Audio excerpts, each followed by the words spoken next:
And tonight we continue our Conspiracy Month series with a close-up look at the phenomenon of the Bermuda Triangle. Now, for years, it has been widely known for supposedly paranormal disappearances of both boats and aircraft. So is the Bermuda Triangle really the graveyard of the Atlantic?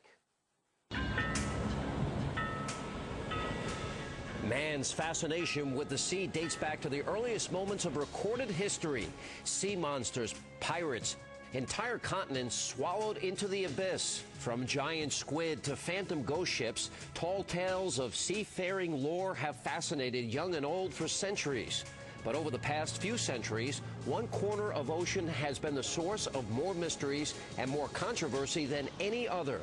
We know it as the Bermuda Triangle. In the last 50 years, about 200 aircraft, military and civilian, have vanished, and upwards over 1,000 vessels. Gian Quasar is the author of Into the Bermuda Triangle, Pursuing the Truth Behind the World's Greatest Mystery.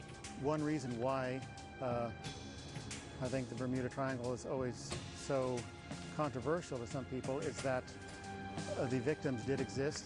This is nothing subjective like Bigfoot or UFOs or someone claiming they have sighted something. These ships and planes were real, and they have vanished. But it was an event in 1945 that put the area on the map.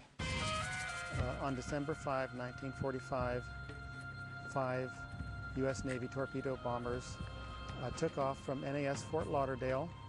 They were on a routine training mission over the Atlantic Ocean in the Bahamas. They were expected to practice bombing over the Bahamas until 3 p.m., fly north for 73 miles, and then fly back to Fort Lauderdale. But instead, their last known position was somewhere inside the triangle. At 7:50 p.m., a rescue plane launched from Satellite Beach, Florida, but it also disappeared. Telegrams went out to the families of the aviators, informing them that their loved ones were, quote, missing in an airplane over the Atlantic Ocean. But the extensive search by planes and boats turned up nothing. They were never heard from again. Counting the 14 crewmen of Flight 19 and the rescue aircraft's complement, 27 men and 6 naval aircraft disappeared that night without any trace. Also known as the Devil's Triangle, there are no defined boundaries. Most consider the Bermuda Triangle to be the section of the Atlantic located between Miami, San Juan, Puerto Rico, and the island of Bermuda. It's a huge stretch of ocean, a major shipping channel, and hurricane country, all facts that skeptics cite as possible explanations for many of the disappearances. But many who have been through it swear of mysterious happenings and unexplained instrument failures. Bruce Gernon has been flying small planes since the late 60s, but one flight more than 35 years ago still has him rattled. I was returning from Andros Island in the Bahamas. It was on December 4th of 1970. The weather was perfectly clear, except there was this odd-looking cloud right in front of me. Bruce says as he tried to fly over the strange cloud, it engulfed him. I was traveling at 110 miles an hour, and this cloud was going much, much faster than I was going. And then it caught me and I went inside it. He broke through the cloud only to be confronted with another massive one in front of him. Now, it was built up to over 40,000 feet. The other unusual thing about it I noticed was that it laid right on the surface of the ocean. It didn't have a base to it like a normal storm would, with either rain coming out of it or just open air. It was laying right on the surface of the ocean. It was like the two ends of the storm met. I realized I was trapped inside this one donut-shaped storm. I figured, well, that's the only way I'm going to get out of here, is to fly through this. And when I entered the tunnel, these lines instantly formed. They were fully rotating counterclockwise, which is forward in time. And that's what I believe I was seeing, time, the fabric of time itself. And Bruce says he emerged in a dense fog.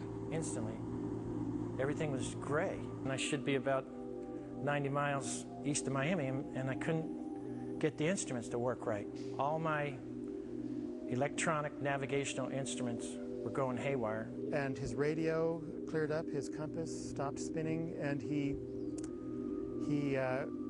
he got communication with land and realized it was Miami. Miami was telling him that he was over them, and there was no way, he said, he could have been near Miami. He was only approaching Bimini, and so somehow he was pushed 90 miles and 30 minutes forward in time. Bruce has spent 30 years researching what he calls the electronic fog and has even authored the book, The Fog. It has an electromagnetic energy in it that is capable of changing time, because there have been other pilots that have been in this fog and have traveled through time. I've studied this, and there's some pilots that go through this, and they usually end up making a series of about 6 turns and then end up into a graveyard spiral, because I believe this fog can actually induce spatial disorientation. People prefer not to believe it's possible that all these people, ships and planes, can simply vanish in such a heavily traveled area and leave no trace, electronic or physical. And that is the enigma of the Bermuda Triangle.